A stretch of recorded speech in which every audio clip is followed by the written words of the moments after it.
There is a huge amount of missable content if you don't play the Outer Worlds 2 in the correct way. So, now that the game is officially out and a new batch of commanders have joined the fray, let's quickly revisit the best start you can possibly have for your first character. This video won't contain spoilers, but what it will contain is everything you need to create the perfect character for a first playthrough. It will guide you through all of the best choices that you can make to make sure that you have every option available to you and you won't be missing out on any important content or discoveries on your journey. Firstly, going from top to bottom, ex-convict, ironically, is the best background to pick. Simple as that. At multiple points throughout the main story, it allowed me to effectively brute force my way through checks that would have otherwise required me to have damn near maxed out skills. This by far has the most interaction and the most value of all backgrounds. Professor and Renegade are tied for second. I think Professor can probably be used more often than Ex-Convict, but Ex-Convict is more powerful. Usually when Professor is offered, just having something like a low amount of science or the brilliant trait will also achieve the same result, whereas Ex-Convict can help you skip some otherwise really tough checks. And as I say, Renegade is in a very similar position to Professor. Next up, we've got Lawbringer and Gambler, both of which are almost purely just conversational. They aren't that great. And then Roustabout, I'm assuming I'm pronouncing that correctly. Roustabout is basically the troll option. This is ironically what I went for my first playthrough because it sounded quite fun. And every time it pops up and you can use it, it's usually not great. Sometimes it even detriments you. It's just bad. It's funny, but bad. Next up for the best traits to pick, Lucky is an absolute no-brainer. I would advise 100% of people to pick Lucky on your first run. A straight-up 5% increase to your crit chance is already very strong, but then when it says that certain opportunities are just accessible to you, exactly what I said about Ex-Convict applies here too. Like, I was trying to mix a cure for someone to stop them from dying, and I didn't know medicine, and it required something like a 6 or an 8 in medicine to pass the skill check. Or it said you can just use your lucky perk and chuck a load of random stuff in a flask, and hey presto, I saved his life. And this example worked in a surprising amount of situations. It's so powerful. Another few great choices are Brawny, not because of the sliding and sprinting to knock people down, but because it will allow you to brute force open a lot of things that you'd usually need something like engineering or lockpicking to enter. So if you're not planning on taking engineering, Brawny is a great second trait. Brilliant is also cool because of the couple of extra skill points, but in everyday use it clashes quite a lot with Lucky, and 2 skill points is a drop in the ocean compared to how many points you need for your skills. So instead, I would say if you don't want to take Brawny for your second option, Heroic, Innovative, and Nimble are all pretty good second options. So of the 3, I'd say Innovative is going to be useful in the most scenarios, but any of the 3 are going to be pretty good for you. Suave and Witty both have such minor benefits that you really don't need to consider them at all. They basically just save you some money here and there. And Resilience is a crazy good second choice if you are planning on playing a high difficulty playthrough. A second life in every single combat is huge. So TLDR for traits, absolutely pick Lucky as your first, then take Brawny if you're not planning on going for engineering. Otherwise, take Innovative for a low difficulty playthrough or Resilience for a high difficulty playthrough. Simple as that. And yes, I do advise taking 2 positive traits and then selecting Dumb as your negative. This actually is a sneak peek into my next video here, the power of Dumb. It really cannot be understated. Not only does it unlock a bunch of conversational and environmental options that can really help you out in some situations, like genuinely, sometimes picking the dumb option is the best thing to do, but also with having 12 skills in a game where all of them can reach rank 20, with not that many skill points to spend, This means that you will absolutely be spreading yourself too thin. But taking Dumb will limit them options, and it will actually help you make a more defined and refined build. Now you know about the traits and the backgrounds, let's move on to skills. This will absolutely be the shortest part of the video because it's very hard for me to tell you what skills you should take. This is your character. Every skill is great in its own way, so this, I feel, is something that you should pick to really make the playthrough your own. What I can do, however, is give you a few pointers. For instance, as I alluded to earlier, if you want Brawny to be one of your traits, don't invest heavily into engineering, as there is quite a lot of situational overlap between the two, and engineering will then become slightly less useful than it would be on its own if you were to pick a different trait. And the same thing applies with Science and Brilliant or Lucky.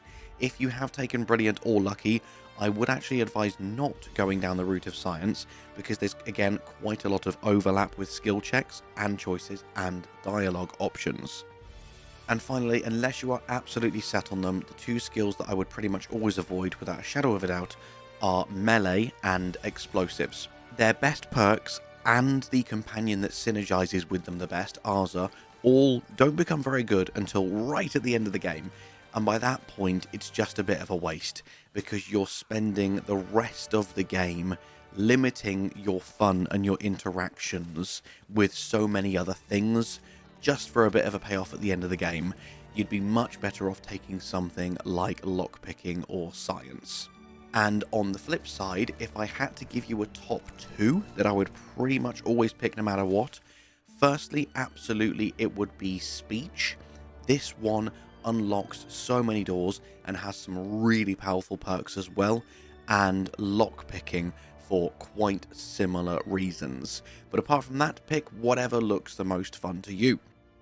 So next up, now the longest part of the video, definitely the most worthwhile as well, I'm going to talk you through each perk category one at a time and give you my top one or two recommendations for each category for you to write down so that you know what to take throughout your playthrough, along with which categories you should just fully stay away from because they're garbage.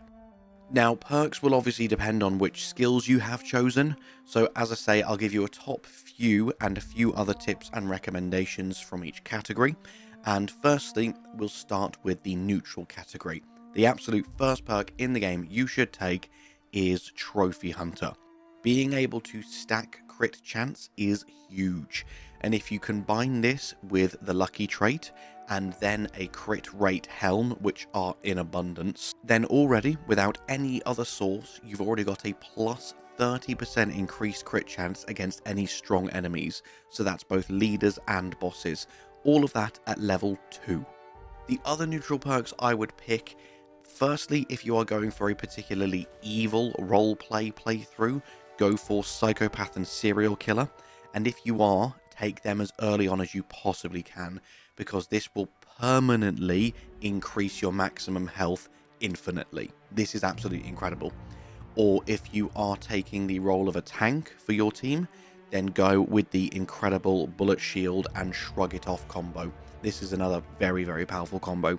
Apart from that, if you aren't planning on doing either of these things, just take Trophy Hunter and ignore all of the other neutral perks. For engineering, if you are speccing heavily into engineering, then Tinkerer and Master Armorer are both amazing, with a huge increase in damage to your modded weapons, plus an additional armor mod slot at rank 20. However, if you're only dabbling in engineering, then I would just recommend grabbing Makeshift Armorer at rank 3. Makeshift Armorer I've talked about in a few perk videos. This is one of the best perks in the game. Basically, if you craft lots and lots of things, you can get thousands of armor in the late game, and become basically invincible until your enemies deal enough damage to start stripping it away again. Next up for explosives, most of the early explosives perks are bad, like 10% damage here, 20% damage there, they're quite negligible. You don't really have anything juicy or stackable like Tinkerer, so I would just grab Secret Recipe and Demolitionist combo if you are wanting to max out explosives. They are incredible. However, if you aren't going to be a heavy explosives user, then just ignore this category completely and save your perk points for elsewhere where they're going to be far better spent. Guns is an interesting category because there is loads of perks, but quite a few of them also require you to be spec'd heavily into another skill too. Commando is a bit of a waste in my opinion, but there are definitely some situations where I wished I had a fourth weapon, but not enough to waste an entire perk point on it. And the same goes for all of the early gun perks. They all increase damage or abilities in specific ways, but they're usually for specific weapon types, and ideally you don't want to be limiting yourself in a game where variety really matters. Now, I know this is a ridiculous investment, but Lucky Strikes is absolutely insane. You do have to max out both guns and melee for it, but if you are considering this and you do want to go down a full powerhouse route, take Crabble Rancher and focus on marksman rifles, pistols and shotguns throughout your playthrough, so that you get that insane critical hit chance bonus, and then you can trigger Lucky Strikes even more often. And the third and final gun perk that I love is Trick Shot, for two reasons. One of them we'll talk about later, because it synergizes with another perk in a different category. But also, it only requires a 1 in guns and observations, and it means that all of your weak spot hits are effectively hitting twice. This is amazing when used in conjunction with the time slow for basically guaranteed weak spot hits. Now, for hacking, most of them are actually auto-mech specific. I don't like perks that only work against one enemy type. In fact, the only perk I could even remotely advise is restricted access, because there are some really powerful items that you can get access to in the restricted inventory of vending machines, but even then it's quite limited as it doesn't apply to any other type of vendor or merchant. So hacking itself is a great skill, but most of its perks, not that good. Next up, there are 3 good leadership perks. 2 of them are only worth going if you are going all in on leadership. That is camaraderie and on your feet. They are a fantastic combo. Being able to revive your companions at range whilst simultaneously granting damage resistance, along with the fact that damage you take no longer interrupts you, means that if you are going for a companion heavy build, this is a no-brainer. This is so powerful. Apart from that, however, if you don't want to pump loads and loads of points into leadership, the one perk I would grab from here is Inspiring Commander. This can be a really worthwhile reason to put just 1 point into leadership, because companion abilities are the most powerful thing about your allies, so being able to recharge them even faster is incredibly valuable. As for medicine, you can ignore anything that's going to give you more food and drink or more inhaler charges. Things like this, you are going to get so many throughout your playthrough that again, it's not worth wasting your valuable, precious perk points on. Farm Enthusiast, however, is amazing. This means you can equip a second primer and use, or a third, depending on your other abilities, and then you can use even more primers in conjunction, making your inhaler crazy powerful. It also reduces the toxicity that you receive by 25% and only requires 2 points in medical. Next up, Nature's Friend sounds so much fun until you see the fact that it only lasts for 10 seconds. Then if you do invest heavily into medicine, you can unlock Nature's Best Friend, which makes it permanent, which sounds amazing at first, like, oh, I now have a pet. But they still don't follow you, they still stay at their location. So 2 perk points for 1 pet that will not follow you anywhere. Huge waste of time in my opinion. However, the one other medicine perk I would suggest is Crash Recovery. This is insane. It means that if you do accidentally overuse your inhaler and you start crashing, you're now potentially going to be healing even more than by using the inhaler itself, because you are now gaining 2% of your max HP regen every second for the whole duration whilst you're crashing. If you combine this with a tank build, you're going to become unstoppable. Now on to melee. They're all above average perks, but they're in a category that isn't particularly important. As I say, fighting in melee in this game is a big risk, so really you would have to take all of them for it to be worth it. You'll need every single damage percent increase, all of the survivability and the lifesteal and stuff, just to compare to the damage of like rocket launchers and plasma weapons in the late game. So I'm not saying that the melee category is bad, but in reality, if you do want to do it, you're going to have to use over half your perk points just to make it properly worth it, and then along with things like bullet shield. Next up, the only observation perk I would take is Keen Observer, and this is the other reason that I said to go for Trick Shot earlier, so you can unlock Keen Observer. If you combine this with a silenced weapon, it makes stealth so easy and so fun. On to the 3 final categories now. I was gutted by the science category. I expected this to be so overpowered because of the game that we are playing, but most of them are so niche, either buffing one specific gadget or one specific damage type. If you do find that there is a gadget you use all the time, then absolutely grab one of the corresponding perks. But apart from that, the only 2 that I could really recommend are Rapid Recharge, as long as you are someone who remembers to use your gadget a lot.